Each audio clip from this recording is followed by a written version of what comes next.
Affordable Health Care Act will be implemented in our state.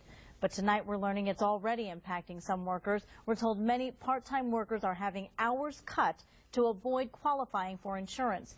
We started digging into this because of your tips. 24 News 8's Danny Carlson is live in studio. Danny. Marley, as you mentioned, we started looking into this issue after you told us that a local company, Russ's restaurant, was cutting back employee hours due to the Affordable Care Act, saying that non-managing employees can't work more than 25 hours a week, citing the Affordable Care Act as the reason.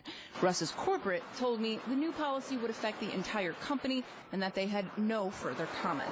Now, Russ's employees contacted us saying that it hit them hard, but no one wanted to speak about it on camera for fear of retribution.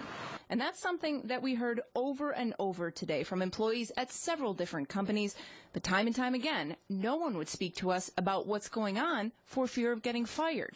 By dropping to that point, they are avoiding some of the costs of the health care law. GVSU economics professor Paul Isley says employers who cut hours and cite the Affordable Care Act as the reason are likely trying to avoid paying for employee insurance or paying a penalty for not providing it. These are workers, generally workers who have a skill set that other people might also have that are looking for jobs. So the less your job can be done by somebody else, the less you have to worry about this sort of thing.